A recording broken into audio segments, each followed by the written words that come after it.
Not everything that weighs heavy is gold, and not every inheritance is measured in money. That night at 3 in the morning, I saw my son robbing me. He was carrying a chest, 350 pounds, $17.5 million in jewelry and gold. I watched him from the darkness. He was sweating, breathing hard, with another man, dragging it out of my house like thieves. And I did nothing. I did not scream. I did not stop him. I did not call the police. When he opened that chest, he thought he had destroyed me. But I had already destroyed him, weeks before. Because a father who truly loves also knows how to punish. And the hardest punishment is not taking away the gold. It is letting him see who he is without it. If this story stirs something inside you, then subscribe to William's Revenge Stories. Every day I share a story that could be yours, or someone you know. Tell us where you are listening from. My name is William Anderson. I am 81 years old. I live on an estate on the outskirts of Vermont, in a house that belonged to my grandfather, and his grandfather before him. This house smells of old wood, of cedar oil, of candles my wife lit every night before sleeping. It has been 22 years since she died, and 3 weeks since I discovered the hole where everything I built in my life used to be. Not the gold, not the jewelry, but the trust. That night when I entered the back room and saw the empty space where the chest always was, I did not scream. I did not call anyone. I just stood there, hands shaking, staring at the dust on the stone floor. There was a perfect rectangular mark, clean, like a scar on the skin of the house, and I smiled because I already knew who had done it. The chest weighed 350 pounds. Inside were jewels my grandfather carved with his own hands. Gold bars my father saved for 50 years, rings that belonged to queens, necklaces that saw wars, bracelets promised as dowries in weddings no one remembers anymore. All appraised at $17.5 million. But to me it was not money. It was history. It was the sweat of 3 generations of jewelers who never stole, who never lied, who never betrayed anyone.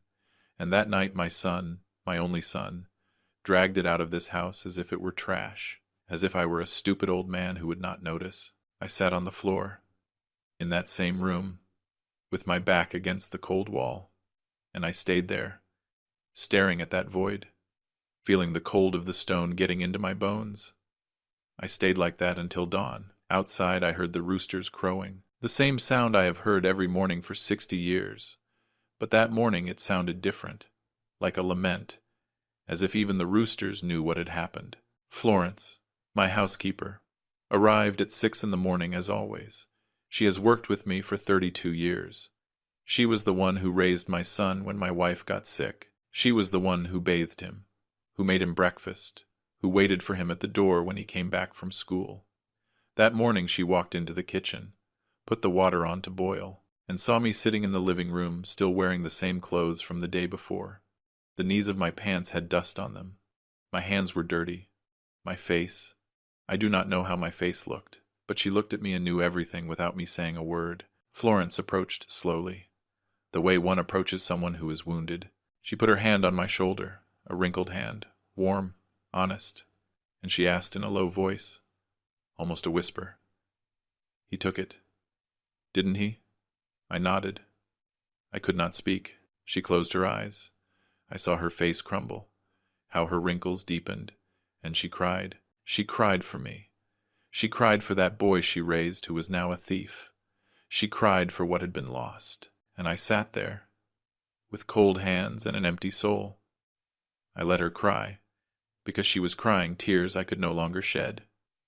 Richard is my son. He is 48 years old. He lives in New York City, in an apartment that costs more than I earned in my entire life. He is a businessman, or so he says. He always comes in a suit, with a Swiss watch, with expensive cologne that smells like money and lies. But I know him. I know how he walks when he is nervous. I know how he looks away when he lies. I know how he clenches his jaw when he is planning something. And in the last 6 months, every time he came to visit me, he looked toward the back room. He always found an excuse to go by there. "Dad, don't you want me to help you organize? Dad, this is very messy. You should modernize the house." But I knew what he was looking for. I knew he did not come to see me. He came to study, to measure, to plan. 3 months ago, he brought a man with him. His name was Steve Vance. Tall, gray suit, white smile, soft hands that had never worked. He said he was a financial advisor. He said he could help me protect my assets. He spoke fast, with that fake confidence of someone who wants to convince you of something you do not need, with technical words that sounded important but meant nothing. Mr. Anderson, with all due respect, you cannot keep a fortune like this stored in a house without alarms, without insurance, without real protection. It is a risk. I looked at him. Then I looked at my son, and I said with a calm voice, I have been guarding this for 60 years. I was never robbed. Nothing ever happened to me. Steve smiled, a smile that did not reach his eyes. Richard smiled too, but it was not a smile of relief. It was a smile of patience, as if they were waiting for the right moment, like two wolves watching an old lamb. My wife was named Helen. She died of cancer in 2003. She spent her last months in this same living room, sitting in that wicker chair that is still there, looking at the garden. She liked seeing the roses. She said they reminded her that life goes on, even when the body shuts down. One day, shortly before dying, she took my hand. Her fingers were cold, so cold. She looked at me with those green eyes that made me fall in love when I was 20, and she said, William, do not give everything to Richard.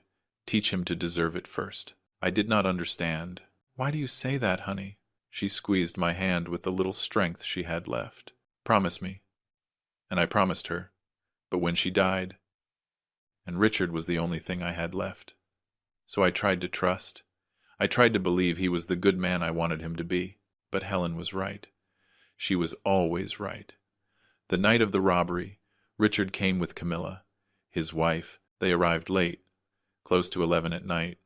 They said they were passing through on their way to the coast, that they wanted to say hello. A lie. The coast is in the opposite direction. But I said nothing. We had dinner together. Florence had prepared lamb, Richard's favorite when he was a boy. But he barely tasted it. Camilla barely looked at me. She was always like that. Cold. Polite but cold. Like a beautiful but empty statue. Richard talked about business, about trips, about an important contract in Boston. Things that do not matter to me anymore. I just wanted him to stay a little longer, to ask me how I was, to talk about something real, about us, about before. But he did not. At midnight, they left. He hugged me at the door. A quick hug. Mechanical. He said, Get some rest, Dad. And I believed him. I went to sleep thinking that maybe, just maybe, there was still something of my son in there. How foolish I was. I woke up at 3 in the morning. I do not know why. Sometimes it happens. At my age, sleep is light. I heard a noise. It was not loud. It was like a scraping sound, a slow drag, something heavy moving across the wood floor. Then a soft thud. Another one. I got up. My heart was beating fast. Not from fear. From something worse. From confirmation. I walked barefoot to the hallway. My feet made the old floorboards creak. But they did not hear me. They were focused. The door to the back room was ajar. There was a yellow light moving inside. A flashlight. And I saw a shadow. A silhouette I have known since he was born. The broad shoulders. The way he leaned. The way he moved his hands. Richard was there, with a flashlight in his hand. And behind him, another man. Steve. They were carrying the chest between the two of them, slowly, in silence, like thieves in the night. I stayed there, hiding behind the wall, in the darkness, watching my son rob me. I did not move a muscle. I did not breathe loud. I just watched. I saw how they grunted from the effort, how they coordinated without speaking, how they knew the way, as if they had practiced it. And maybe they did. Maybe they came other nights when I was sleeping, measuring, planning. I saw them pass in front of me, less than 10 feet away. So close I could smell Richard's expensive cologne, and something inside me died in that moment. It was not love. That had already died before. It was hope, the last hope that I had been wrong, that it was all a misunderstanding. But no, there he was, my son, carrying what he thought was my fortune, taking it out of my house, robbing me. They went out the back door. I heard the engine of a van. I heard them lifting the chest with a ramp, the noise of metal against metal, how they secured it with ropes, how they closed the doors with two dry slams, and then the engine drove away. The sound faded into the night until it disappeared, and everything remained silent. A heavy silence. Absolute. I stood there, in the middle of the dark living room, with cold hands, with a slow heart, and I thought, he did it. He really did it. But I did not cry, because in that moment, something inside me broke. It was not sadness. It was something deeper. It was the confirmation that the son I thought I had never existed. It was just an illusion, a dream, a lie I told myself for 48 years. The next morning, Florence arrived early as always. She found me sitting in the kitchen, with a cold coffee in my hand. I had not moved in hours. I was still wearing the same clothes. Dry eyes, a lost gaze. She came in, saw me, and knew. "Mr. Anderson," she said with a broken voice. I raised my hand. "I know, Florence, I know." My voice sounded strange, hollow, as if it came from very far away. She sat in front of me. Her eyes were red. She had cried at her house. I knew it. "Are you going to call the police?" I shook my head. Slowly. "Not yet." She frowned. "Why?" And I looked her in the eyes. "Because first I want him to know what he did. I want him to open that chest. I want him to see what is inside. And when he sees it, he is going to understand who I am." Florence looked at me without understanding. I had not told her the plan yet. There was no plan yet. There was only rage, and justice, and a decision cold as steel. That same afternoon, when the sun started to set over the hills, I called Elijah Ford. He is my friend of more than 50 years. We were workshop partners. We learned the trade together. We grew old together. We buried our parents together. We celebrated births. We mourned deaths. I told him what happened, every detail. He stayed silent for a long time. So long I thought he had hung up. Then he said with a tired voice, "William, I warned you. I told you that boy was not the same anymore." I sighed. "I know, Elijah. I know." There was another silence. I could hear his breathing on the other side. And then he asked, "What are you going to do?" I closed my eyes. And I answered with a calm I did not know I had. A cold calm, deadly. "I am going to teach him a lesson he will never forget, even if it costs me the little family I have left." Elijah said nothing more, but I knew he understood, because he is also a father, and he also knows what hurts. Richard was born on February 14th of 1977. It snowed that day in Vermont, something rare for that time of year. Helen said it was a sign. This boy is going to be special, she told me while holding him for the first time. I looked at him. He was so small he fit in my two hands. He had his eyes closed, red skin, wet black hair, and when I touched him, he opened his eyes and looked at me, and I felt something I had never felt before. It was not just love. It was responsibility. It was a promise. It was the certainty that this boy was going to do everything I could not be. I hugged him, and I whispered, "I am going to take care of you, always." The first years were beautiful. Richard grew fast. He learned to walk before he was 1, to speak before 2. He was smart, curious, always asking why. He spent his afternoons with me in the workshop. I worked the jewels on the wooden table, with the loop in my eye, with the tweezers in my hand. He sat on a little stool beside me. He watched me in silence, as if he were watching magic. One day, when he was 5 years old, he asked me, "Dad, why does gold shine?" I stopped working. I looked at him, and I said, "Because it is pure sun, because it has nothing fake inside." He smiled, and I thought he understood. When he was 8, Richard helped me clean the tools. I taught him to polish, to organize, to respect each piece as if it were sacred. "This is not just gold, Richard. This is history. This is family." He nodded, and it seemed like he felt it. One Saturday he came running to the workshop with a drawing. It was a ring, rough, childish, but with details that surprised me. "Dad, When I grow up, I am going to make rings like you. I knelt in front of him, put my hands on his shoulders. And you are going to be better than me, son. Much better. He hugged me, and I closed my eyes, feeling his heart beat against my chest. That day, I thought I had done everything right. But Helen started getting sick when Richard was 12. At first it was something mild, tiredness, pains. But then came the tests, the doctors, the words we did not want to hear. Cancer, advanced, inoperable. Richard changed. He became quieter, more distant. He spent hours locked in his room. I tried to talk to him, but he only said, "I am fine, Dad. Leave me alone." And I left him alone, because I did not know what to say, because I was broken too. Helen died 3 years later. The funeral was a gray day. No sun, no air. Richard did not cry. He stood in front of the coffin, hands in his pockets, looking at the ground, and, when it was all over, he left without saying anything. At 18, Richard went to New York to study business administration. I wanted him to stay, to learn the trade, to continue the family tradition. But he said, "Dad, that belongs to the past. No one works with their hands these days. The future is something else." I did not know what to answer.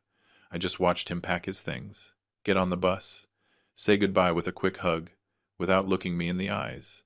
And when the bus left, I stayed standing at the station, alone, feeling I had lost something more than a son going away to study. I had lost the boy who called me hero. During the first years, Richard called often, once a week. He told me about his classes, his friends, the city. I asked him if he was eating well, if he was sleeping enough, if he needed money. He always said no. "I am fine, Dad. Don't worry." But his voice sounded different, harder, colder, as if he were learning to be someone else. At 23, he told me he had a girlfriend. Her name was Camilla. "She is smart, Dad. We study together. You are going to like her." Camilla was tall, thin, with straight blonde hair, expensive clothes, perfect manners, too perfect. She greeted me with a smile that did not reach her eyes. "Nice to meet you, Mr. Anderson." I shook her hand, cold, soft, without strength. During the meal, she talked about business, about opportunities, about investments. Richard looked at her with admiration. I looked at both of them and thought, "Where is my son?" After eating, I went out to the garden to smoke a cigar. Florence followed me. "Mr. Anderson, that girl is not good for him." I sighed. "I know, Florence, but he is grown up now. He does not listen to me anymore." She shook her head. "No, sir, you are his father. You still have to try." But I did not, because I was afraid of losing him more than I already had. Richard married Camilla 2 years later. It was a big wedding, in New York, at an elegant hotel with people I did not know. I went alone. I sat in the first row. I saw my son say, "I do," with a smile that seemed practiced. I saw Camilla look at him with eyes that did not shine with love, but with ambition. And when the ceremony ended, Richard hugged me. "Thanks for coming, Dad." I hugged him back, and I told him, "Take care of her, and take care of yourself too." But he was no longer listening to me. Years passed. Richard visited less and less, once a year, if that, always in a rush, always with excuses. "Dad, I have a lot of work. Dad, I have to travel." I understood, or that is what I told myself. But the truth is it hurt. It hurt sitting in that big empty house, waiting for a call that never came. It hurt seeing the photos of when he was a boy, smiling, happy, and comparing them with the man he was now. One day Elijah came to visit me. He found me looking at an old photo. "What are you looking at, William?" I sighed. "My son, before he got lost." Elijah put his hand on my shoulder. "There is still time. While you are alive, there is time." 2 years ago, Richard started coming more often. At first I thought he had changed, that maybe he had reflected, that maybe he wanted to recover what we had lost. But then I noticed something. He always asked about the chest. "Dad, do you still have it there? Dad, When was the last time you checked it? Dad, have you thought about putting it in a bank? I tried to change the subject, but he insisted, and every time he left, I stayed with that strange feeling in my chest.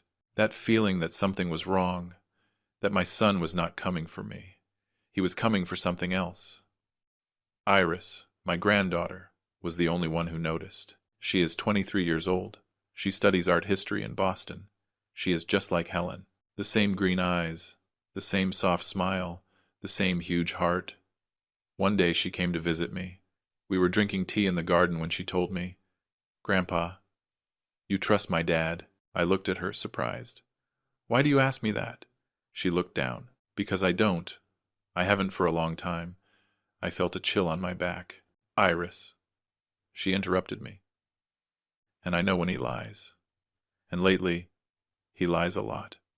I said nothing, because I knew she was right, and because I could no longer deny it. 2 months before Richard brought Steve to my house, I turned 80. 80, a number that weighs heavy. That marks you. That reminds you that time runs out. Helen always said, "Birthdays are for being with who you love." And that day I only wanted one thing, that my son would come. Nothing else. No gifts, no parties. Just him. A week before I called him. "Richard, Saturday I turn 80. Can you come?" There was a silence. "Dad, let me check my schedule. I'll confirm." He hung up, and I waited, but he did not confirm. Not that day, not the next, nor the next, and I kept waiting, because a father always waits. On Friday, one day before my birthday, I called him again. "Richard, are you coming tomorrow?" He sighed, as if I were a bother.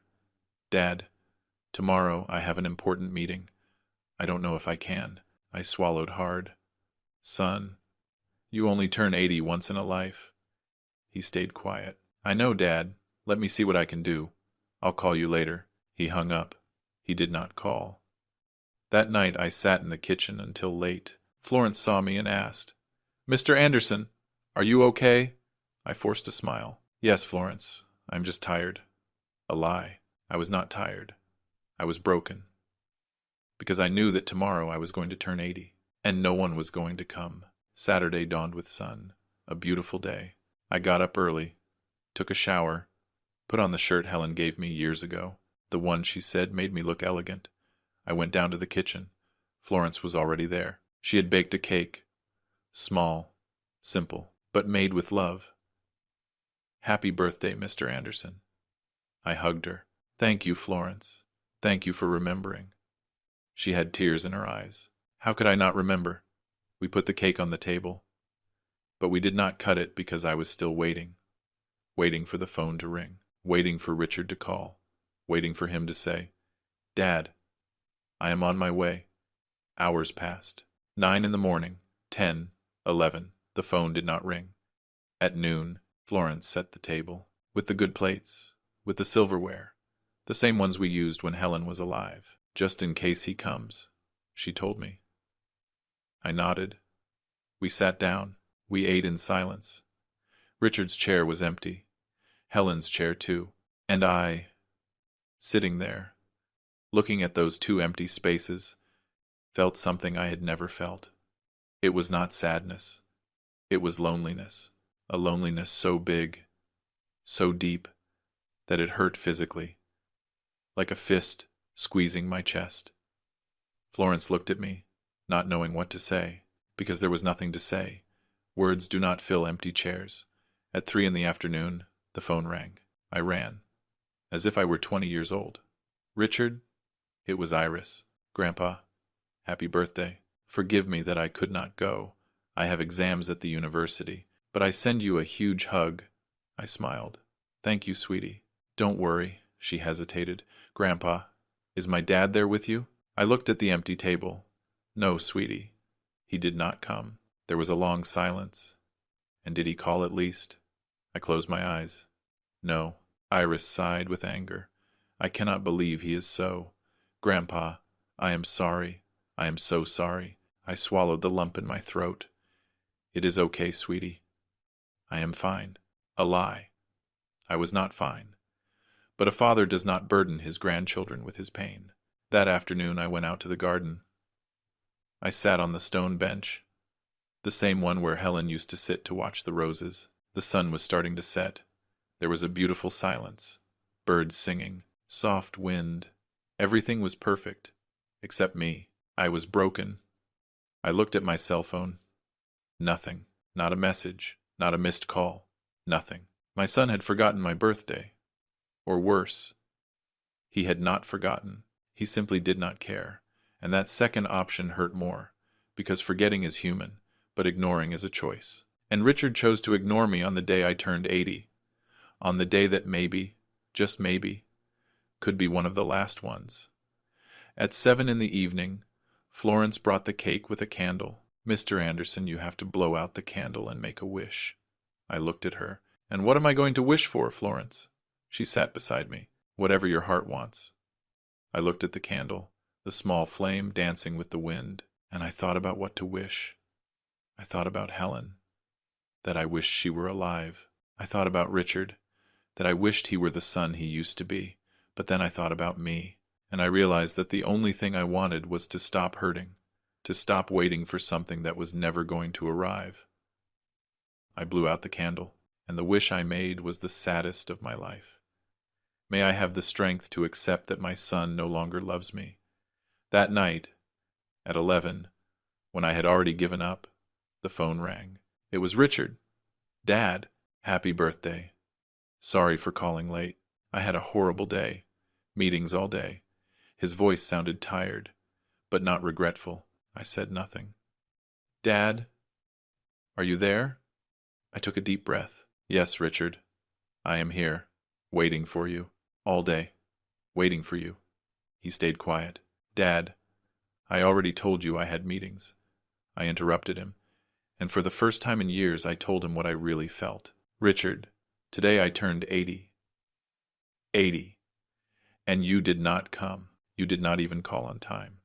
And I was here, alone, looking at the door, waiting." He sighed, annoyed. "Dad, don't exaggerate. It is just a birthday." And there, in that sentence, I knew everything. "It is just a birthday," I repeated slowly. "You are right, son. It is just a birthday. Just like I am just your father. Just like it was only my wife who raised you. Just like it is only the house where you grew up." My voice trembled. Not from weakness, from contained rage. "Richard, your mother died 22 years ago, and since then you are the only thing I have left. The only thing. And today, the day I turned 80, you did not come, not because you couldn't, but because you didn't want to." He tried to interrupt. "Dad." But I continued, "And the worst part is not that you didn't come. The worst part is that you didn't care. That for you I am just a birthday, something that can be forgotten, something that is not worth the effort." I hung up, and I cried. I cried like I hadn't in years. Florence, who had heard everything from the kitchen, came and hugged me. She said nothing. She just held me while I cried. And in that hug, I understood something. He was a stranger with my last name, a man who called me Dad, but who did not know what that word means. And that night, on my 80th birthday, something died inside me. It was not love. That had already died before. It was hope, the last hope, that maybe someday he would return to be who he was. That night I understood that he was not going to return, that the boy who hugged me in the workshop, who called me hero, who drew me under a yellow sun, that boy was dead, and in his place remained a man who forgot birthdays, who ignored his father, who only came when he needed something. The next day, Sunday, a package arrived. It was from Richard, a big box. I opened it. Inside was an expensive watch, shiny, with a card. "Happy birthday, Dad. Sorry I couldn't go. Here I send you something so you remember me." I looked at the watch, cold, soulless, bought in a rush, probably at the airport, to soothe his guilt, and I put it in a drawer, because I did not need a watch to remember him. I needed a son. And that, no matter how much money he spent, he could not buy. That afternoon Elijah came to visit me. Happy birthday. Belated. William. He brought me a bottle of old wine. We sat in the garden, and I told him everything. When I finished, he shook his head. That boy is lost. I nodded. And I can no longer save him, Elijah. I can no longer. After my forgotten birthday, after the conversation with Iris, I tried to convince myself I was exaggerating. They are just suspicions. I told myself, he hasn't done anything bad. But the following weeks proved me wrong. Richard started calling me more often, sometimes 3 times a week. But the conversations were strange, brief, cold. How are you, Dad? And before I could answer well, he was already changing the subject. Hey, Dad. That insurance I mentioned. Did you think about it? I sighed. Richard. He got impatient. It's just that you don't understand. In this day and age, keeping things like that in a house is crazy. And he hung up, without saying goodbye, leaving me with the phone in my hand and an emptiness in my chest. One afternoon in October, Richard arrived without warning.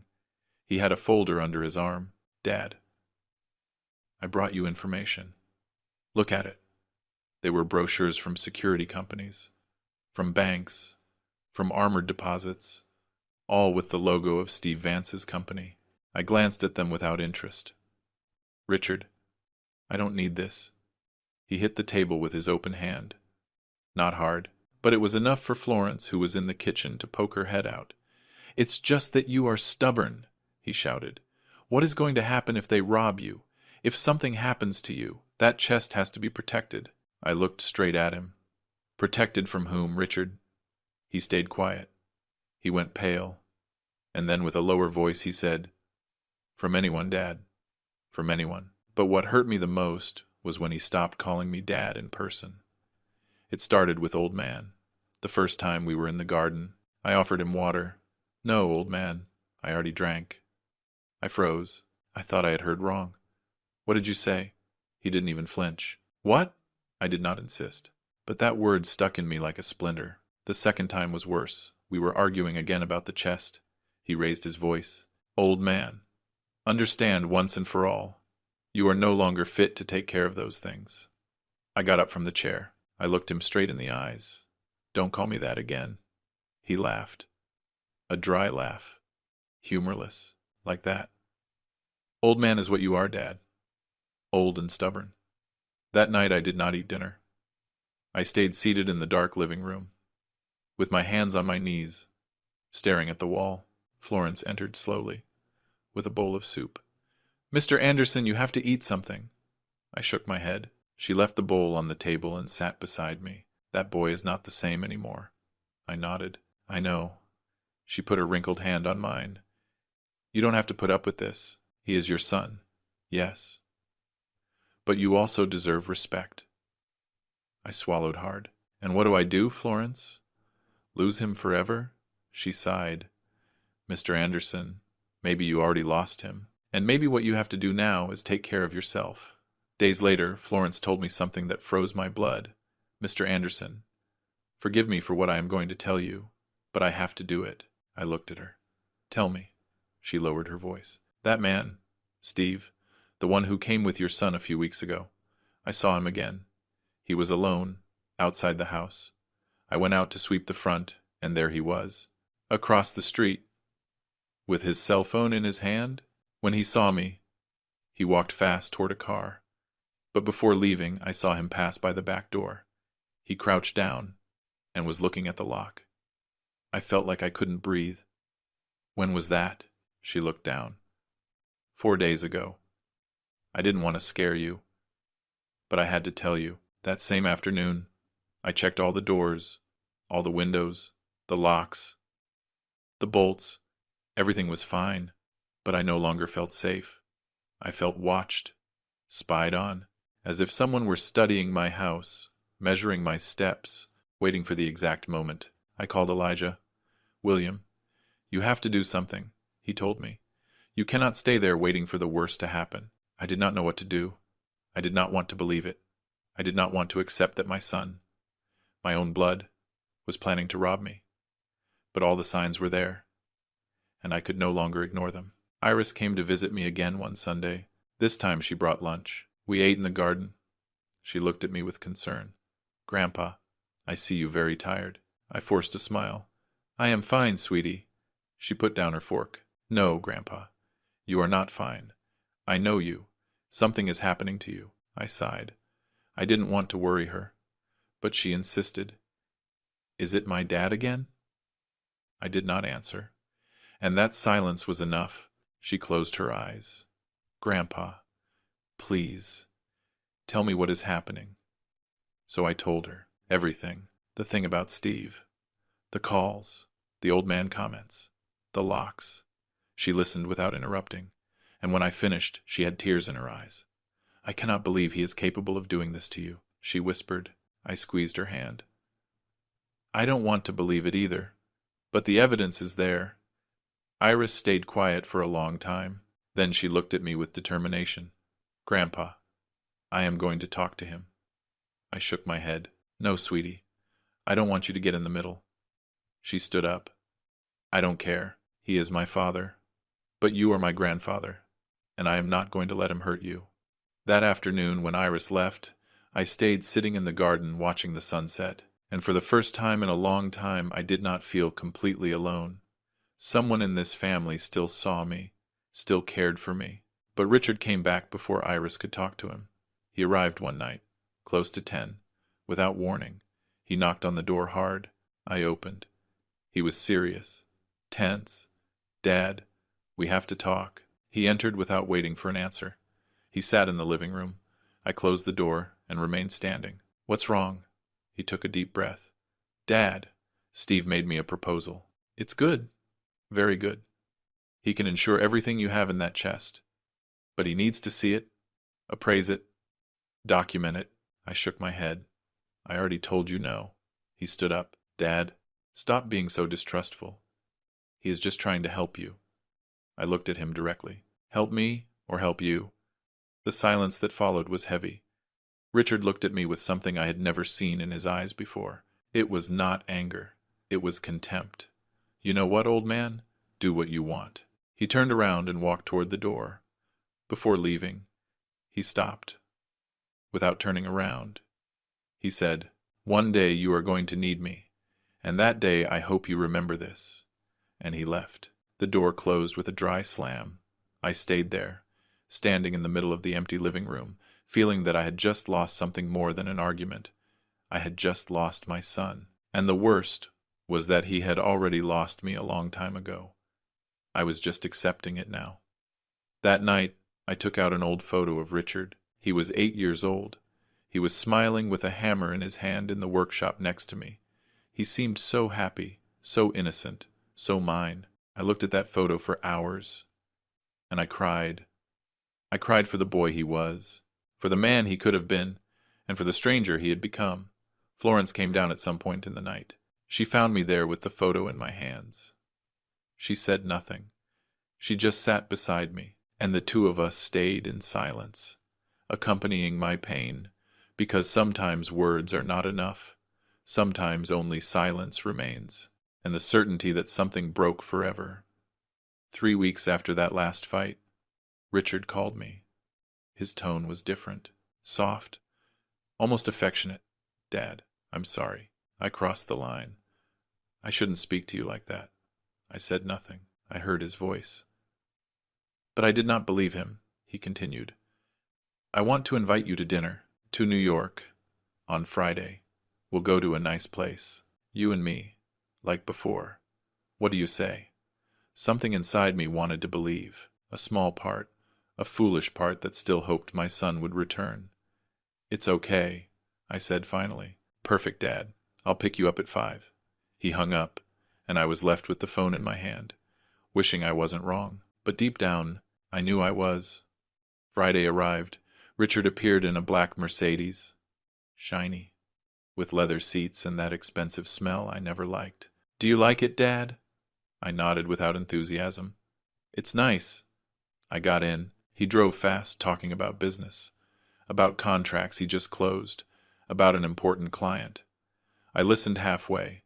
I looked out the window, watching the fields pass, the hills, the towns, And I thought, when was it that I stopped knowing this man?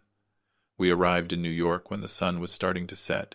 The sky was orange, beautiful, but I could not enjoy it, because I felt something bad was about to happen. The restaurant was right downtown, an elegant place, with a glass facade, golden lights, waiters in black vests.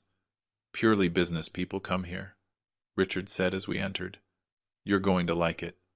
But I didn't like it.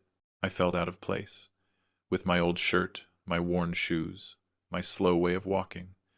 People looked at us, or rather, they looked at me, as if asking themselves what I was doing there. Richard walked ahead, confident, greeting the maitre d'. I have a reservation. Table for 6. I stopped. 6? He turned around. Yes, Dad. I told you it was a dinner. Some friends are coming.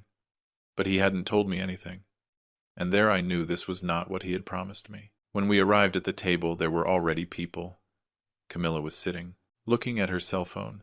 Steve Vance was next to her in a blue suit, and that fake smile I already knew. And there were 3 other men I did not recognize. Richard introduced me quickly, without enthusiasm. This is my dad, William. The men nodded. One raised his hand in greeting. Another barely smiled. No one stood up. No one shook my hand. I sat at the end of the table. Richard sat on the other side, far away. And that's how the worst dinner of my life began. They talked about things I did not understand, about hedge funds, about stocks, about real estate projects. I tried to follow the conversation, but I got lost. The words were technical, fast, full of codes only they handled. I ate in silence, chewed slowly. The steak was tough. Or maybe it was me who no longer had the strength even to swallow. No one asked me anything. No one looked at me. It was as if I wasn't there, as if I were a ghost sitting at the end of that long and cold table. At one moment, one of the men mentioned something about family assets. Everything must be legally documented, he said with a serious tone. Steve seized the opportunity. He looked toward Richard. Exactly. There are still people who keep fortunes in their houses, without protection, without insurance. It is a terrible risk. Everyone nodded. I felt how the conversation was directed toward me, how every word was a poisoned arrow. Richard looked at me sideways. I held his gaze. And in that silence I understood. This dinner was not a reconciliation. It was an ambush, a way to pressure me in front of others, to make me look like a stubborn and irresponsible old man. I decided to speak. Just once. They were discussing the value of antiques, and I, who had spent 60 years working with jewelry, wanted to contribute something. Actually, the value of an antique piece does not depend only on the metal or the stones. It depends on the provenance, on the history, on who. Richard interrupted me. He raised his hand as if he were a police officer stopping traffic. Dad, stop. You don't understand these things. Let us talk. I was left with the words stuck in my throat, with the fork suspended in the air, with my dignity in pieces. Camilla looked away. Steve smiled uncomfortably. The others continued talking as if nothing happened, as if I had never existed. If you are listening to my story, comment down below where you are watching from. Sometimes, knowing that I am not alone in this gives me strength to keep telling it. The rest of the dinner was a quiet hell. I no longer tried to speak. I chewed without tasting. I drank water without thirst. I just waited for it to end. Richard laughed with the others. Camilla ordered dessert. Steve told a joke and everyone laughed except me. At one moment, Richard looked at me. Are you okay, Dad? I nodded. But I was not okay. I was destroyed. And the worst was not the interruption. The worst was that he had humiliated me. In front of strangers, in front of his wife, in front of everyone. He had taken away my voice. He had taken away my respect. He had turned me into nothing. When the dinner ended, we all left together. Outside it was cold. Richard talked with Steve about I don't know what. Camilla walked ahead, in a hurry. I stayed behind, alone, watching them walk away. Then I felt a hand on my shoulder. I turned around. It was an older man, about 60 years old, with a gray beard and tired eyes. Mr. Anderson? I nodded. I am Evan Burns. I worked with your son 5 years ago. He shook my hand. Nice to meet you. He looked toward where Richard was. Then he looked at me. And, with a low voice, almost a whisper, he said, "Be careful with your son. He did the same to me before sinking me. Do not trust him. And trust that guy Steve even less." I froze. What happened? Evan shook his head. I don't have time. But investigate. Ask around. Richard has debts. Many. And he is desperate. Before I could ask more, he left. Walked fast. Disappeared among the people. Richard came toward me. Who was that? I shrugged. He confused me with someone. Richard looked at me suspiciously, but did not insist. Well, Dad, I'll take you to the station. Tomorrow I have meetings early. I can't drive you to Vermont. And there I understood another thing. He wasn't even going to drive me back. He was going to leave me alone. As always. The return trip by train was the longest of my life. I sat by the window. I watched the darkness outside. The lights of the towns passed fast. The people in the car slept, read, talked. I just watched my reflection in the glass, and I saw a tired old man, humiliated, betrayed by his own son. I arrived in Vermont past midnight. I walked to the taxi stand. The cold air hit my face, and I cried. There, standing in the middle of the empty street, with hands in my pockets, I cried like I hadn't done in years, because that night I understood something. My son did not love me. Maybe he never did, and I had to accept it, even if it killed me inside. The day after returning from New York, I did not leave bed until noon.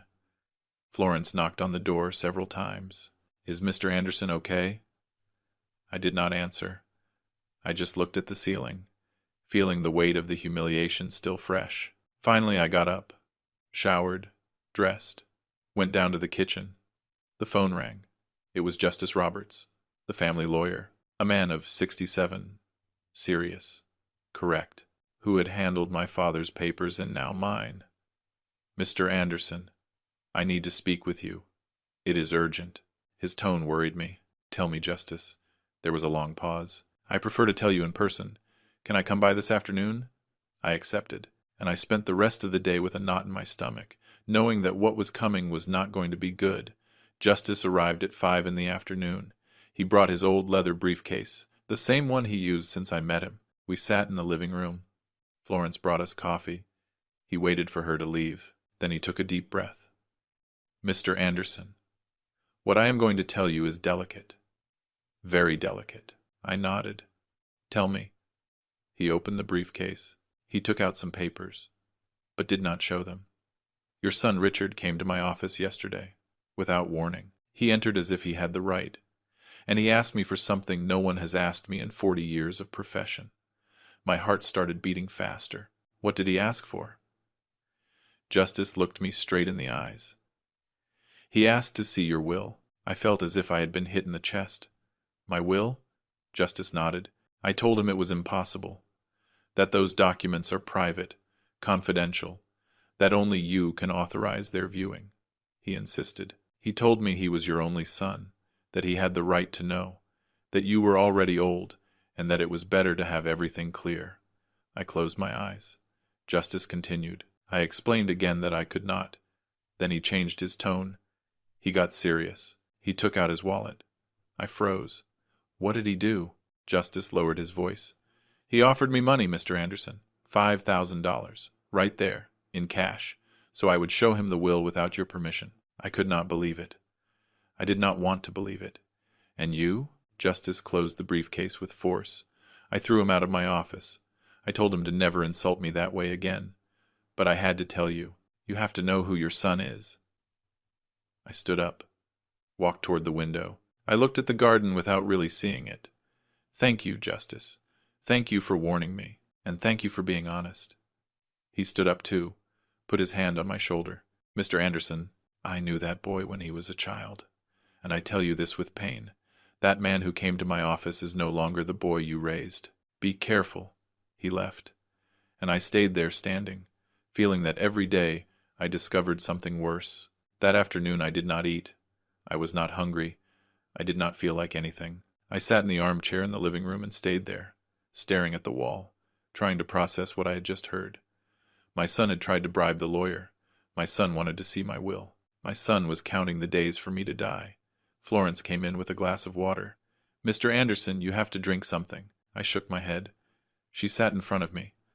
"What did the lawyer tell you?" I did not want to say it out loud, because saying it out loud made it more real. But finally, with a broken voice, I told her.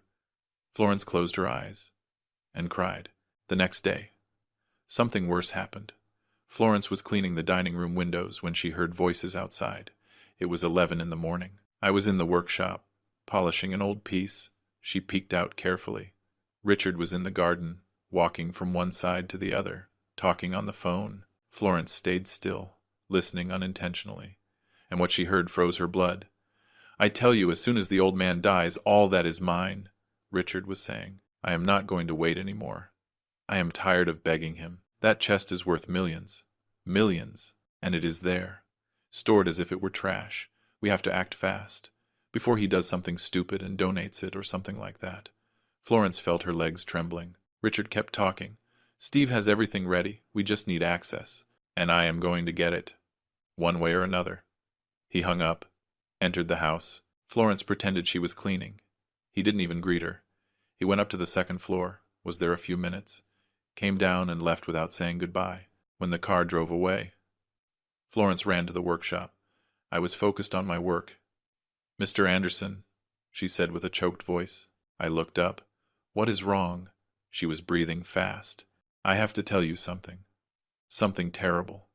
And she told me, word for word, what she had heard in the garden. And when she finished, I dropped the tweezers I had in my hand, and I remained silent. That night, I could not sleep. I stayed sitting in bed with the light off, looking at the darkness. As soon as the old man dies, those words repeated in my head like an echo. My son was waiting for me to die. He was not visiting me for love. He was not calling me out of worry. He was watching me, waiting, like a vulture waits for its prey to stop breathing. I got up, walked to the room next door, the room that was Helen's. I still keep her things, her clothes, her perfumes, her books. I opened the dresser drawer, took out a photo, her and me, young, smiling, the day of our wedding. I looked at it for a long time, and then I spoke to her. "Honey," I said in a low voice, "honey, I think we failed. You told me not to give him everything, to teach him to deserve it. But I did not listen to you. I believed that love was enough, that with patience, with time, he was going to change.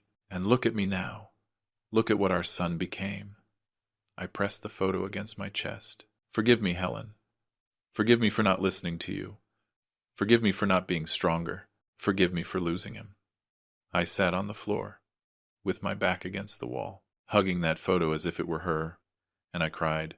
I cried like I hadn't cried since she died. Because this time I was not crying for her death. I was crying for the death of my son, of the son who never existed. I do not know how much time I spent there. Maybe an hour, maybe more. I heard steps in the hallway. The door opened slowly. It was Iris. She had come to visit me without warning.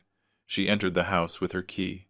She looked for me and found me there, on the floor, with the photo in my hands, with my face wet with tears. "Grandpa," she whispered. She knelt beside me. She hugged me, and I let myself be hugged, like a child, like someone who no longer has strength. "Grandpa." What happened? I could not speak. I just cried. She held me, and in that hug I felt something I hadn't felt in weeks, that someone still loved me, that I was not completely alone. After a while I told her everything. The thing about the lawyer, the call in the garden, the part about as soon as the old man dies. Iris listened to me with red eyes. When I finished, she shook her head, disbelieving. "It can't be. Grandpa, it can't be." But I nodded. "Yes, it can be, sweetie." "And it is." She stayed quiet a moment. Then she looked at me with a determination that surprised me. "Grandpa, you are not going to let him do this to you. You are not going to stay quiet waiting for him to rob you. You have to do something." I sighed. "And what am I going to do?" He is my son. She took my hands. Precisely for that reason. Because he is your son. And because what he is doing is not what a son does, it is what a thief does. And thieves have to learn. That night something changed inside me. I stopped being the victim, and I started to be the one who makes decisions. After Iris left that night, I stayed alone in the house. Florence had gone to her room. Everything was silent. But in my head there was a thunder. Richard's words did not stop repeating. As soon as the old man dies, all that is mine. I walked through the empty house, through the workshop, through the living room, through the garden under the moon, and in every corner I saw ghosts. I saw the boy he was, the man he could have been, and the thief he had become. I sat on the garden stairs, the same ones where he sat as a child eating bread with oil, and I cried again. But this time the tears were not of sadness. They were of rage. I entered the house. I went up to the second floor, opened the door to Richard's room, the room where he grew up, where he slept until he was 18. I still keep some of his things: school trophies, childhood photos, a drawing he made for me when he was 6, me, him, and Helen, holding hands under a yellow sun.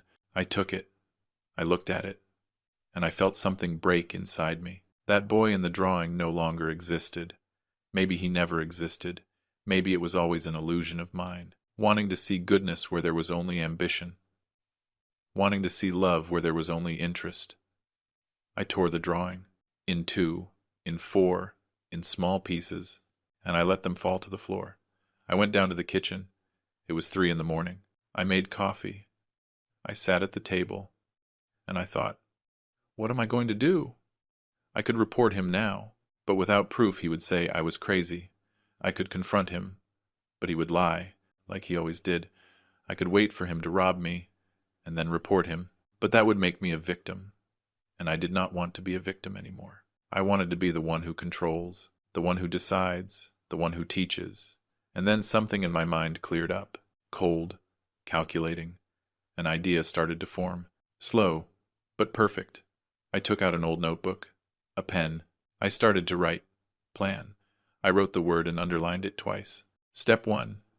Make exact replicas of every piece in the chest. Step 2. Swap the real content for the replicas. Step 3. Send the real jewelry out of the country. Step 4. Let Richard steal the chest. Step 5. Report him publicly. Step 6. Wait for him to try to sell the pieces and discover they are fake. I reread what I had written, and I smiled. It was not a smile of happiness. It was a smile of war, because this was no longer about forgiving. It was about teaching, and the best lessons hurt. But then I thought about Helen, about what she would tell me if she were alive. William, he is your son. And I would answer her, not anymore, honey. Not anymore. Because a son does not wait for his father's death. A son does not bribe lawyers. A son does not call the man who gave him life old man. Richard had stopped being my son the day he chose gold over me, and I, finally, had to accept it, no matter how much it hurt, no matter how much it destroyed me. I had to accept that the son I loved died a long time ago. At 5 in the morning I made a decision. I was going to try one last time, one last chance. I was going to call Richard. I was going to tell him everything. No filters, no fear. I was going to put the truth in his face. And if after that he still chose the same path, then I would execute the plan without guilt, without remorse. I picked up the phone. I dialed his number. It rang once, twice, 3 times. Dad, what happened? It is 5 in the morning. His voice sounded annoyed. I took a deep breath. Richard, I have to talk to you. It is important. There was a silence. Dad, I can't right now. I am sleeping. Call me later. And he hung up, just like that. Without more. Without asking if I was okay. Without worrying. And there, in that click of the phone, everything was confirmed. I dialed again. This time he did not answer. I dialed again. Voicemail. Richard, I said in the message, I know what you are planning. I know you want that chest. I know you are waiting for me to die. And I want you to know something. That chest is never going to be yours. Never. Because a son who waits for his father's death deserves nothing. Absolutely nothing. I hung up, and I waited. 1 hour, 2, nothing. Richard did not call back. He did not write. Nothing. And that nothing was the clearest answer I could receive. He had chosen, and so had I. That morning, when Florence arrived, she found me sitting in the workshop, with the notebook open, with the plan written down. Did Mr. Anderson not sleep? I shook my head. No, Florence. But it doesn't matter, because tonight I made the most important decision of my life. She sat in front of me. What are you going to do? I looked her straight in the eyes. I am going to let my son condemn himself. I am going to give him enough rope to hang himself. And when he does, the whole world is going to know who he really is. Florence nodded slowly. Then I am with you. Until the end. I took her hand. Thank you, Florence. You don't know how much that means. Later, Iris arrived. She had come without warning again. She saw me with the notebook. Grandpa, what is that? I showed her the plan. She read it in silence. When she finished, she looked up. Her eyes were teary. Grandpa, this is going to destroy him. I nodded. I know, but he chose to destroy himself first. I am just going to make sure he learns the lesson. She stayed quiet a moment. Then she said something that surprised me. I am going to help you. With everything. Whatever you need. I hugged her. Thank you, sweetie. But this is going to cost me dearly. It is going to cost me my son. She looked at me with tears. Grandpa, you already lost him. A long time ago. Now you are just closing the door. That afternoon I finally called Elijah, but before that I did something else. I entered the back room. I opened the chest. I took out every piece, one by one. I put them on the table, and while I looked at them, I spoke to them, as if they had a soul. You are going to help me teach him a lesson, the last lesson. I closed the empty chest, and in that moment I felt that something in me had also emptied out. The hope, the illusion, the unconditional love. Everything was gone, and what remained was an old man, tired, but decided to get justice. Even if it cost me the last thing I had left, the possibility of hugging my son again without feeling betrayal. The day after making the decision, with the plan already written in the notebook, I called Elijah Ford. Elijah, I need to see you. Today. It is urgent. He noticed something in my voice. Are you okay, William? I did not answer that question. Can you come to the estate at 10? He accepted without hesitation. I hung up. Florence prepared coffee for me. What are you going to do, Mr. Anderson? I looked at her, and for the first time in weeks, I smiled. It was not a smile of happiness. It was a smile of decision. I am going to teach him a lesson he will never forget, even if it costs me the last thing I have. Florence nodded slowly. Then count on me. Iris had slept at the house. She came down the stairs. Grandpa, I want to help too. The three of us looked at each other. And there, in that old kitchen, the plan was formed. Elijah arrived on time. He brought his straw hat, his plaid shirt, his worried face. We sat in the workshop. I closed the door. Elijah, I need you to do something for me. Something I have never asked you. He took off his hat. Tell me. I took a deep breath. I need you to make me exact replicas of every piece I have in the chest, every bar, every jewel, every ring, everything. Elijah looked at me as if he didn't understand. Replicas. I nodded. He frowned. William, what for? I looked him straight in the eyes. To let my son rob me, but so he doesn't steal what he thinks. The silence was long. Elijah leaned back in the chair, and then slowly he began to understand. Are you saying that? I interrupted him. Yes, I am going to substitute all the real content for replicas. The true jewels I am going to send away, to a safe place, and I am going to let Richard take the chest. But when he opens it, when he tries to sell it, he is going to discover that everything is fake, and there he is going to understand who I am. Elijah stayed quiet a moment. Then he sighed. William, that is brilliant. And painful.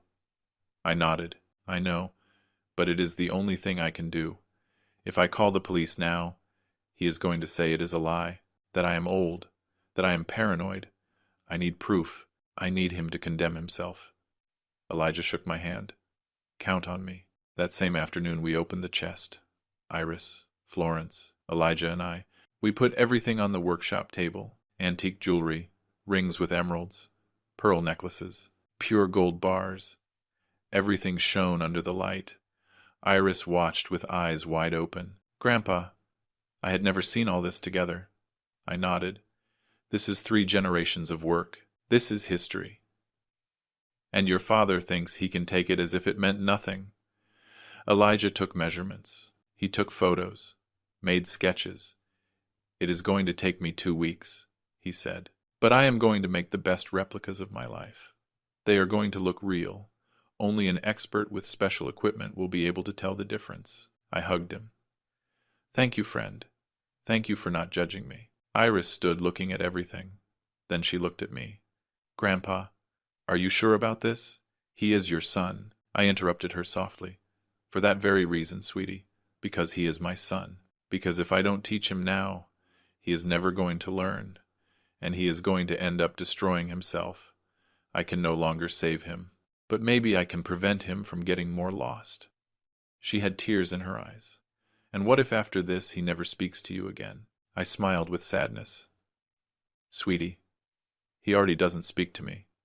He only uses me, and I prefer him to hate me knowing the truth, than to use me believing I am a fool. She hugged me and cried on my shoulder. I admire you so much, Grandpa. I kissed her forehead. And I admire you, my child, for staying by my side. During the following 2 weeks, Elijah worked day and night. He came early, left late, melted metals, carved fake stones, aged new pieces so they looked antique. He was an artist, a master. I helped him when I could. Sometimes Iris came after classes and brought us food. Florence watched the house, warned if Richard appeared. Everything was secret. Everything was precise. One afternoon, while Elijah polished a fake ring, he told me, "You know, William, I never thought I was going to do something like this. Replicas to deceive a thief. And even less if that thief is your son." I sighed. I didn't think I would reach this point either. But here we are. He nodded. Here we are. Finally, the replicas were ready. Elijah brought them in a wooden box. We put them on the table. They were perfect. Identical. They shone the same. Weighed similar. Only an expert with lab equipment could notice that the gold was not pure, that the emeralds were glass, that the pearls were fake. Elijah, this is a work of art, I told him. He smiled tiredly. It is the best thing I have done in my life. And the saddest, too. I paid him. He did not want to accept. This is for friendship. But I insisted. Take it. You deserve it. He took the money and, before leaving, hugged me tight. May God be with you, friend. I nodded. I don't know if God is with me anymore, but I know you are. And that is enough for me. That night, with the help of Iris and Florence, we substituted the contents of the chest. The real jewels were stored in sealed suitcases. Iris would take charge of taking them to a bank in Switzerland, in the name of a foundation I had created in secret in Helen's name. The chest remained filled with replicas. Perfect. Intact. No one would notice the difference. But before closing it, I took out a paper. I wrote a letter, with my own handwriting. I trembled while I wrote, not from fear, from rage, from pain, from disappointment. I wrote, "What you were looking for was not gold. It was power. And that was never in this chest. It was in your heart, and you lost it a long time ago. Your father." I folded the letter.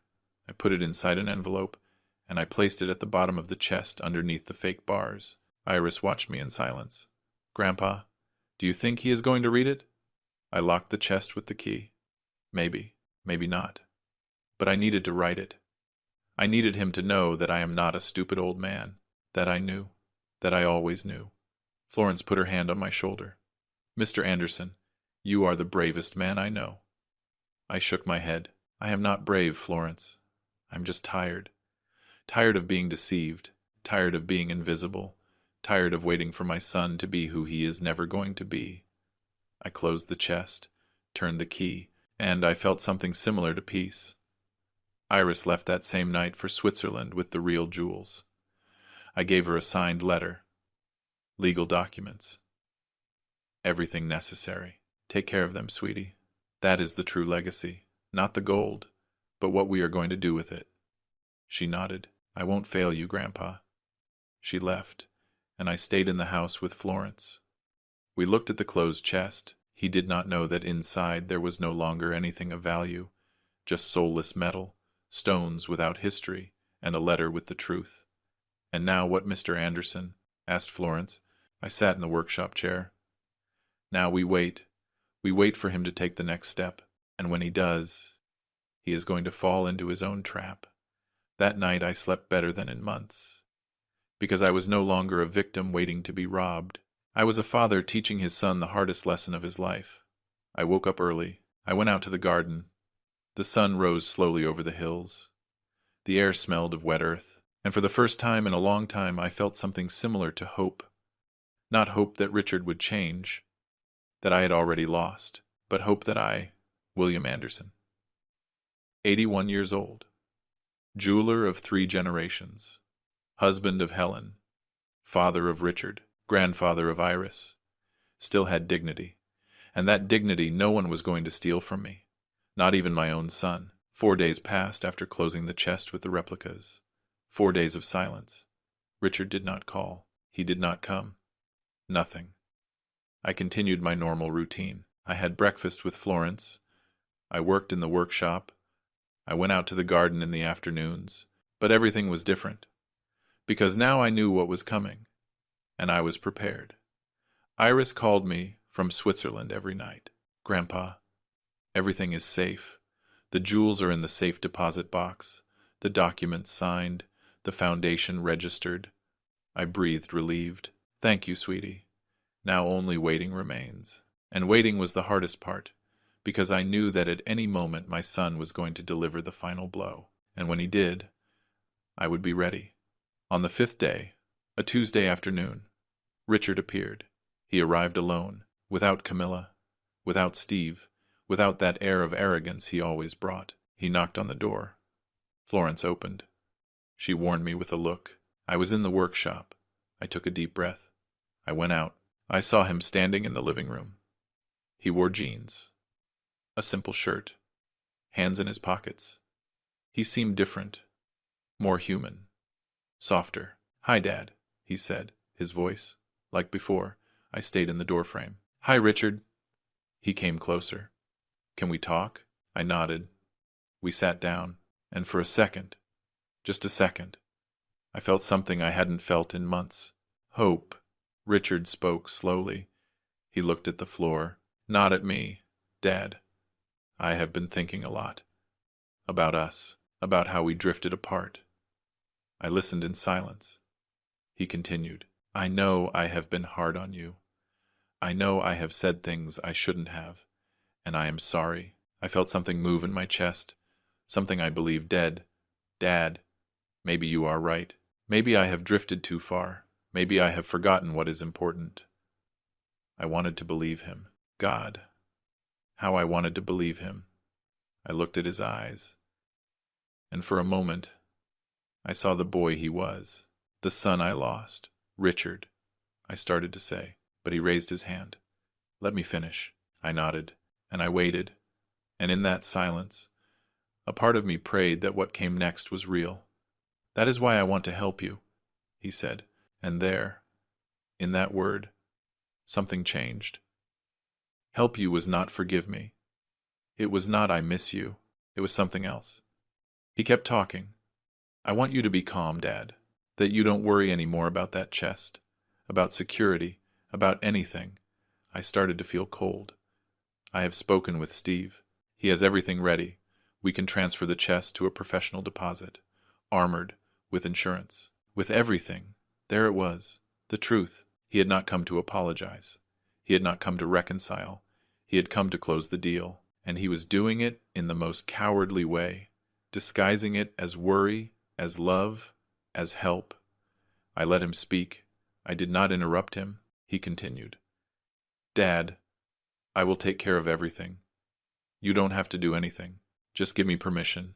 Sign the papers and that's it. You are going to sleep peaceful knowing that everything is protected. He spoke fast now, with enthusiasm, like a salesman, like a con artist, and I just watched his mouth move, saying beautiful words that hid dirty lies. When he finished, there was silence.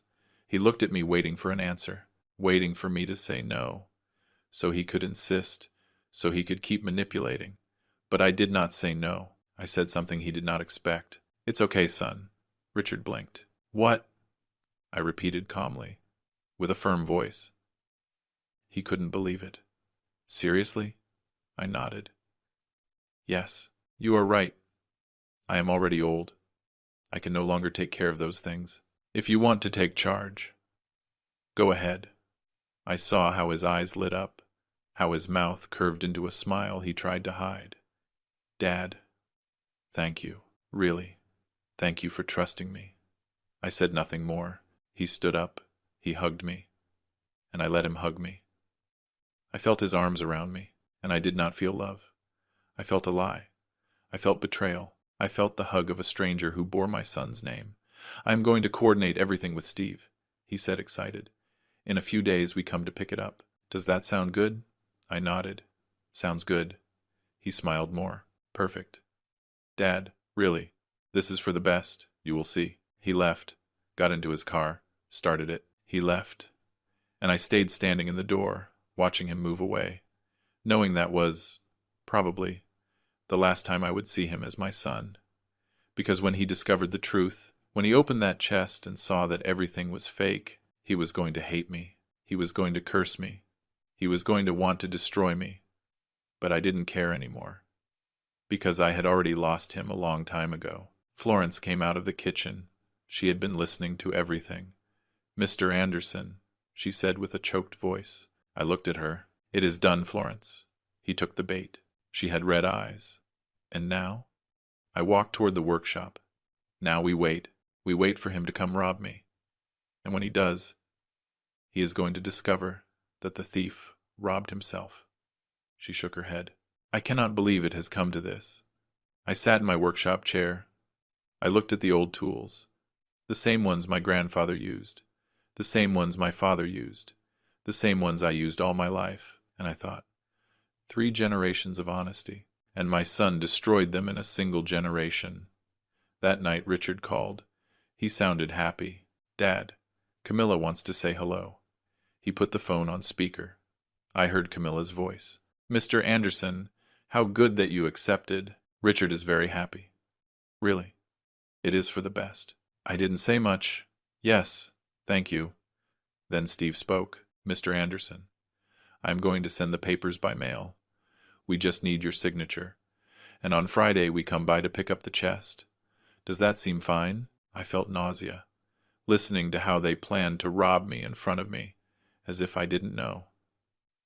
It seems fine, I said with a neutral voice. Perfect, said Steve. See you Friday. They hung up, and I was left with the phone in my hand, feeling a mix of rage, sadness, and something similar to satisfaction, because I knew what was coming on Thursday. The papers arrived by courier. I opened them. They were transfer documents. Authorization, full of legal terms. I read them carefully. They did not say secure deposit.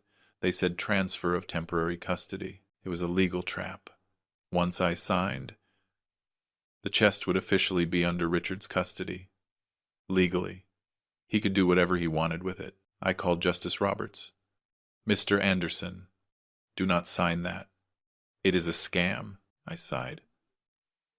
I know, Justice, but I am going to sign. He stayed quiet. Are you sure? I closed my eyes. Completely sure. Trust me. I hung up. I signed the papers. I put them in the envelope and left them ready for when they came. That night I couldn't sleep. I stayed sitting in the living room, with the lights off, looking at the clock. Tomorrow was Friday. Tomorrow Richard would come. Tomorrow he would take the chest. And I was going to let him. without fighting, without screaming, without crying. Because this time the war was not won with strength. It was won with intelligence. And I had already played my best card. I got up, walked to the back room. I looked at the closed chest. It shone under the moonlight entering through the window. I passed my hand over it. Cold, heavy, empty. And I whispered, "Tomorrow, son. Tomorrow you are going to learn who your father is." Friday dawned gray. Heavy clouds covered the sky. It was cold. I woke up early at 5 in the morning. I hadn't slept well. I showered, dressed, went down to the kitchen. Florence was already there, preparing coffee in silence. We looked at each other. No need to speak. She knew what was going to happen today. "Mr. Anderson, do you want me to stay with you?" I shook my head. "No, Florence. Leave early. I don't want you to be here when they come." She hugged me. "You are the strongest man I know." I did not feel strong. I felt tired, but I also felt something else. I felt justice, and that kept me standing. Richard called at 9 in the morning. "Dad, we are on our way. We arrive at noon." I said yes. He hung up. The hours passed slow. I sat in the garden looking at the gray sky. I thought about Helen. I thought about what she told me before dying. Do not give everything to Richard. Teach him to deserve it first. She was right, as always. And I, finally, was doing what I should have done years ago. Teaching him, not with words, but with consequences. At 12 sharp, I heard the engine of a vehicle. It was not Richard's Mercedes. It was a white van, big, ready to carry heavy things, ready for the robbery. 3 people got out: Richard, Steve, and surprisingly, Camilla. She almost never came. But today, yes, because today was payday. They knocked on the door. I opened. Richard was smiling. "Hi, Dad." I did not smile. "Hello." Steve brought a briefcase. "Mr. Anderson, here are the signed documents. Everything legal, everything in order." I let them pass. They entered as if the house were theirs. Camilla looked around, evaluating, calculating. Steve went straight to the point. "Where's the chest?" I pointed toward the back room. "There." Richard put his hand on my shoulder. "Thanks, Dad. Really, this is for the best." I did not answer. I just watched them. And in my silence, there was a farewell. They entered the back room. I stayed in the doorframe, watching. Steve took out tools. Richard and he lifted the chest between the two. It was heavy. They grunted from the effort. Camilla supervised. "Careful. Don't hit it." They took it out slowly. Through the hallway. Through the living room. Toward the door. I followed them in silence, like a ghost, like a witness of my own misfortune, or my own revenge. It depended on how you saw it. They arrived at the van, opened the back doors. There was a ramp. They loaded the chest carefully, secured it with ropes, closed the doors, and just like that, in less than 15 minutes, they took what they thought was my fortune. Richard came back toward me. He gave me a hug. "Dad, it's done. Now you are going to be calm." I let him hug me. I said nothing. He pulled back. "I'll call you tomorrow to tell you how everything got installed in the deposit." I nodded. Camilla said goodbye with a kiss on the cheek. Cold. Calculated. Steve shook my hand. "A pleasure, Mr. Anderson." They got in the van, started it, and left. I stayed standing in the door, watching them move away down the dirt road, kicking up dust, taking the chest, taking the replicas, taking their own sentence, and I did not feel sadness. I felt something similar to peace. But then I heard a cry. I turned around. Florence was in the second-floor window, crying. She had returned. She hadn't left. She had stayed hidden, watching everything. I went up the stairs, entered the room. She was there with her hands on her face, sobbing. "Mr. Anderson." I saw it all. I saw how they took it. Like thieves. Like... She couldn't finish. I got close. I hugged her. "It's over, Florence. It's over." She looked at me with red eyes. "How can you be so calm?" I looked her straight. Because I already punished him, Florence. He just doesn't know it yet. She understood and stopped crying. That afternoon I called Justice Roberts. Justice. It happened as we expected. They took the chest. There was silence on the other side. Do you want me to file the report? I took a deep breath. Yes. But not as common theft. I want it registered as family betrayal. I want it to be in the newspapers. In the news. Everywhere. I want Richard Anderson's name to be marked. Justice hesitated. Mr. Anderson, that is going to be very public. Very painful. I closed my eyes. I know. But it is necessary. Because if I don't do it, he is going to keep believing he can do whatever he wants without consequences. And that has to end. Justice sighed. Understood. Tomorrow, first thing, I file the report. That night was the longest of my life. Not because I was afraid, but because I knew what was coming. Richard was going to open the chest. He was going to try to sell the pieces. And at some moment in the next few days he was going to discover that everything was fake, and there his world was going to crumble. I sat in the dark living room, looked at Helen's photo that is always on the mantel, and spoke to her. Honey, I did it. I did what you asked me. I taught him. I don't know if he is going to learn, but at least I tried. The moon entered through the window. The house was silent. And I, for the first time in months, felt in control. I was no longer the victim. I was the judge. And the verdict was already given. The next day, Saturday morning, Justice filed the report, not in any police station. He filed it directly with the district attorney, with documents, with photos, with testimonies from Florence, with the call history, with everything. The report said, grand larceny and elder abuse. The son, Richard Anderson, 48 years old, stole a chest valued at $17.5 million from the residence of his father, William Anderson, 81 years old, through deceit and manipulation. The news reached the press in less than 2 hours. Local newspapers published it that same afternoon, the Nationals the next day, on Sunday. My phone did not stop ringing. Journalists, neighbors, people I hadn't seen in years. Everyone wanted to know. Everyone wanted to talk. I did not answer anyone. I just waited. I waited for the call I knew was going to arrive. And it arrived Monday morning. It was Richard. His voice sounded desperate. Dad, what did you do? Everyone says I robbed you. This is crazy. I listened in silence. He shouted, Dad, I only wanted to help you. I didn't rob you. The chest is safe. It is in the deposit like we agreed. I waited for him to shut up. And when he did, I told him, with a calm voice, Richard, open the chest. There was silence. What? I repeated. Open the chest, and then call me. I hung up. I sat down, and I smiled. It was not a smile of happiness. It was a smile of justice. Florence entered.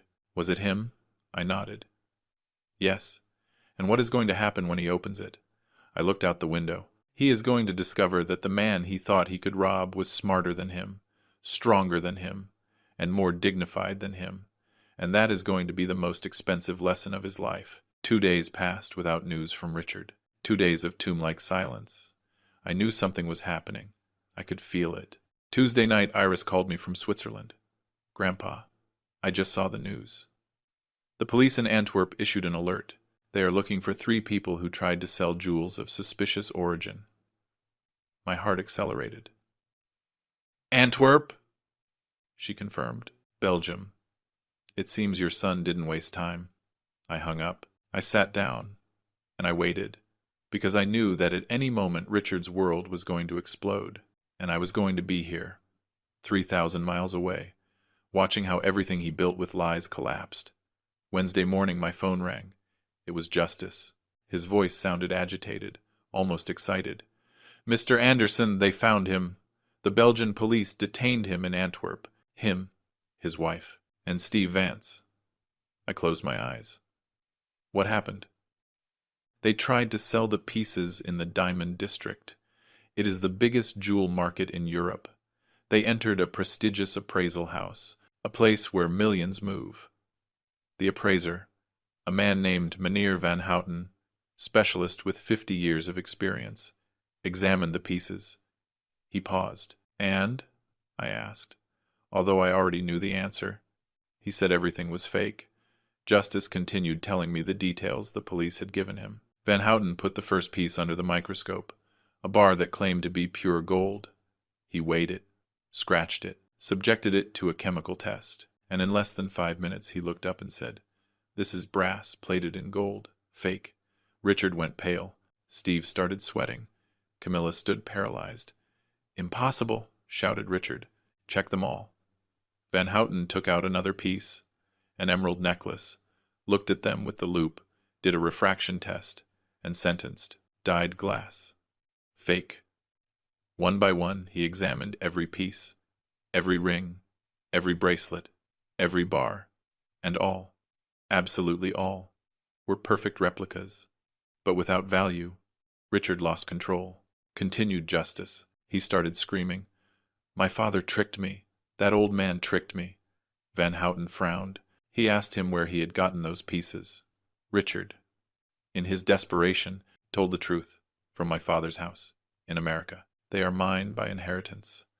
But Van Houten already knew. He had already seen the news in the international papers. The case of the son who stole the father's fortune.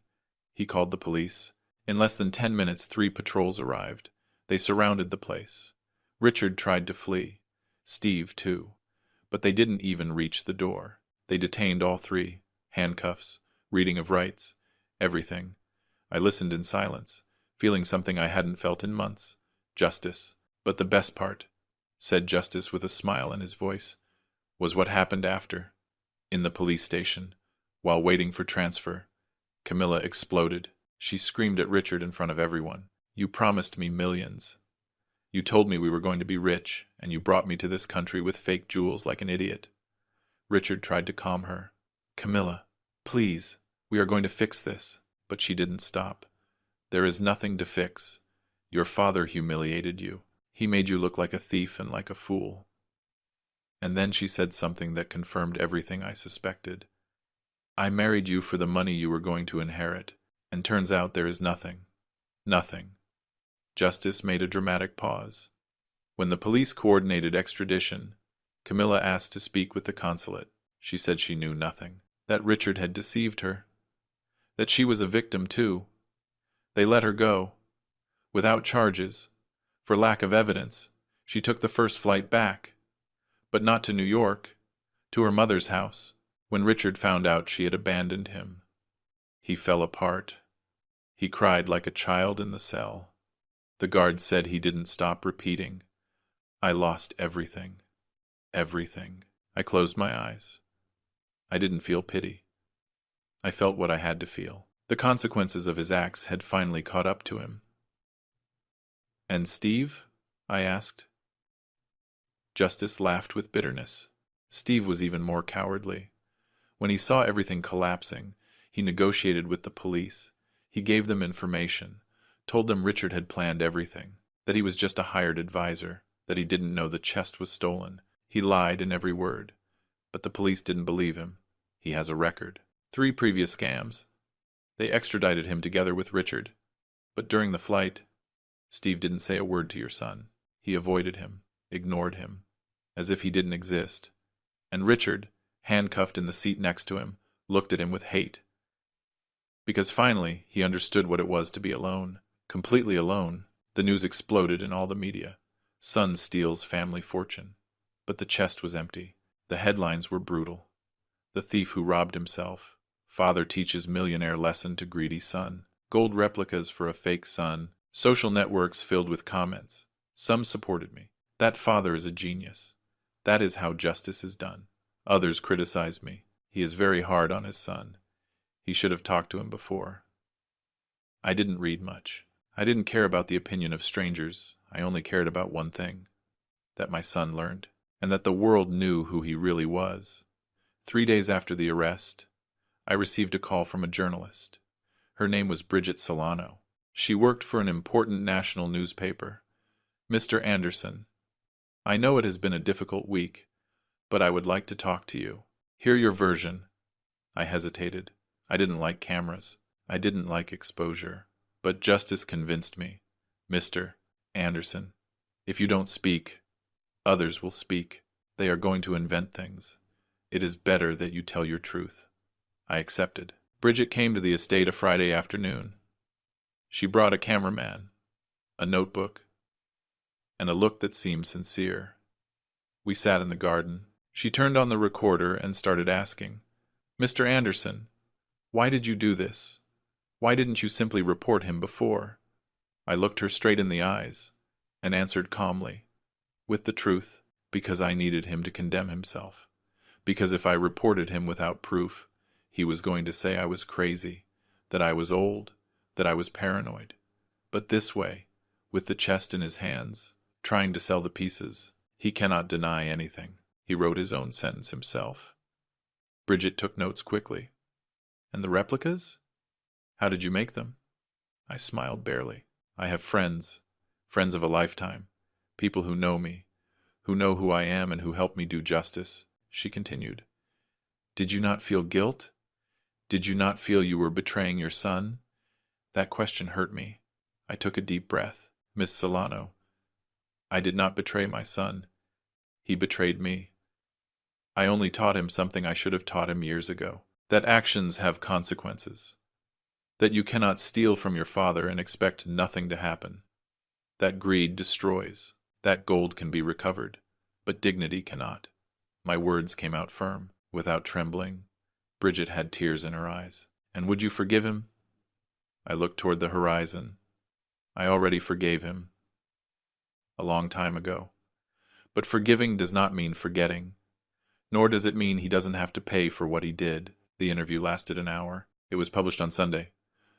On the front page, with my photo, with my words, and with a headline I will never forget.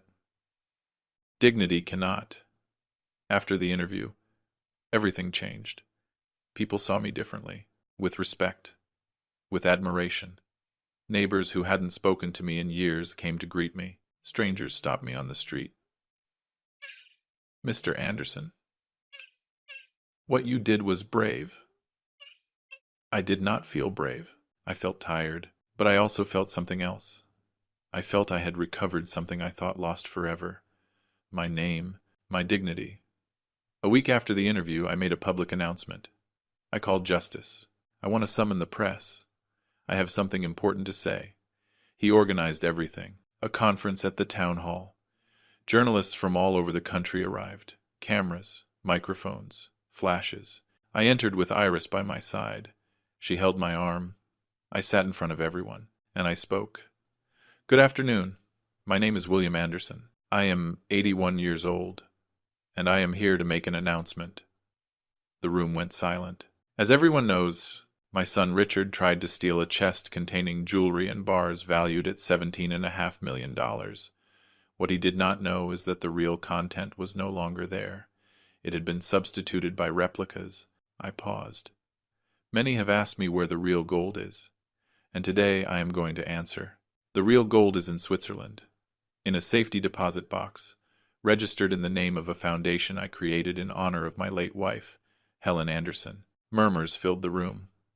I continued, this foundation has a purpose, to rescue family jewelry businesses in bankruptcy, to help artisans who, like me, have dedicated their life to a trade that is disappearing. The $17.5 million will be used to give interest-free loans, to train young people, to preserve the tradition, because the true legacy is not kept in a chest, it is given away.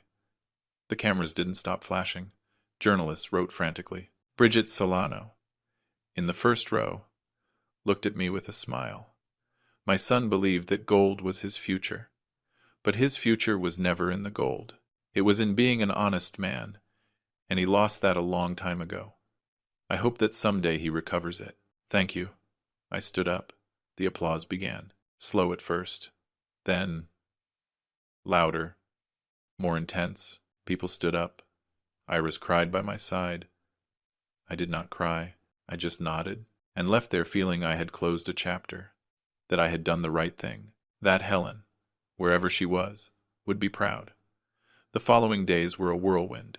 Interviews, recognitions. The mayor invited me to an event. A university asked me to give a talk. I accepted some things, rejected others.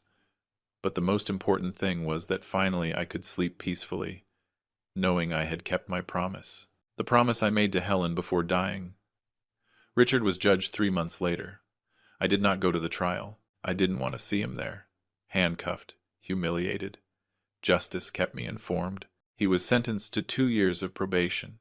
He won't go to jail if he fulfills certain conditions. Community service, psychological therapy, prohibition of approaching you. I nodded. It's fine. Steve received 3 years. He had a record. He didn't have the same luck. Camilla was never charged. She divorced Richard by mail, without a trial, without anything. She just signed papers and disappeared from his life. Evan Burns. The ex-partner who warned me, called me, Mr. Anderson. Justice was done. I thanked him. Thank you for warning me that day. He laughed. Thank you for having the courage to do something. 6 months passed. Half a year of silence. Richard did not call me. He did not write. Nothing. I continued my life. I worked in the workshop. Iris visited me often. The foundation started working. We helped 5 jewelry stores, gave scholarships to 10 young people. Helen's name was on every plaque, on every document, and I felt that. Somehow, she was still alive. One Saturday afternoon, while I was pruning the roses in the garden, I heard the noise of a car. I looked up. It was an old taxi. It stopped in front of the house. The door opened, and Richard got out. He was thin, pale, with a messy beard. Simple clothes. He no longer wore Swiss watches or expensive suits. He seemed broken. He walked slowly toward me. I left the pruning shears on the table. I said nothing. He stopped a few feet away. We looked at each other in silence. A heavy silence full of everything that had happened. "Dad," he said finally. His voice sounded different. Soft. Broken. I did not answer. He took another step. "Dad, I come to ask for forgiveness." And then he did something I never thought he would do. He knelt. There in the middle of the garden, with the damp earth staining his knees, my son knelt in front of me. "Forgive me, Dad. I was wrong. I was wrong about everything." Tears fell down his face. "I lost everything. Camilla, my friends, my reputation, my dignity, everything." I looked at him from above, not with hate, not with love either, with a deep sadness, a sadness of a father who sees his son destroyed and knows he can do nothing to save him. "Dad, please, say something. Scream at me, hit me, whatever. But don't look at me like that." I crouched down, got to his level. I looked him straight in the eyes. "Son, I forgave you a long time ago, since before you took the chest, because I knew you were going to do it, and because I also knew this was going to happen." He sobbed. "Then, do you forgive me?" I sighed. "I forgive you, but there is something I cannot give back to you." He looked at me confused. "What, Dad?" I put my hand on his shoulder. "Your name, that you lost on your own." Richard closed his eyes. He understood. "Your name, Richard, is no longer the same. When people hear it, they are going to remember what you did, the betrayal, the theft, the greed, and that I cannot erase. Only you can erase that." He kept crying. "How, Dad? How do I recover it?" I stood up, offered him my hand. He took it. I helped him stand up. "Don't ask me for forgiveness, son. Ask yourself. Forgive yourself for what you were, and start doing what you could have been.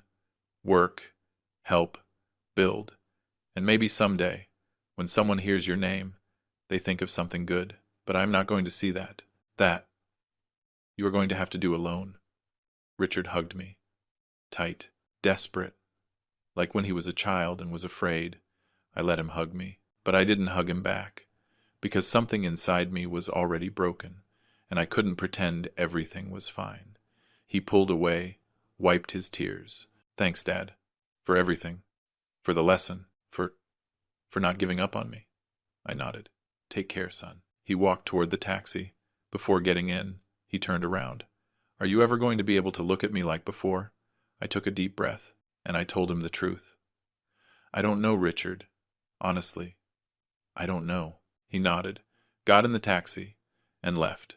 I stayed standing there, in the middle of the garden, watching the car move away. And for the first time, I didn't feel pain. I felt relief, because, finally, after so much time, I had spoken my truth. A few weeks later, Iris came to visit me.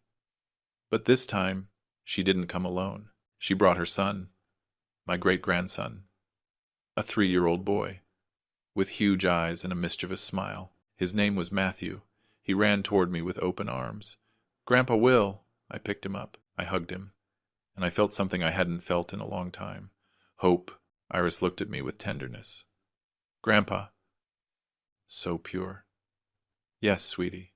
When he is old enough to understand, I am going to tell him that true gold is not kept, it is given away, that fortunes are lost.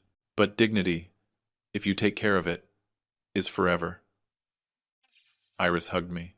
The three of us stayed there, in the garden, under the sun, and I knew that, despite everything, despite the pain, despite the betrayal, something good had come out of this. I had recovered my name, and that no one could take away from me. And you?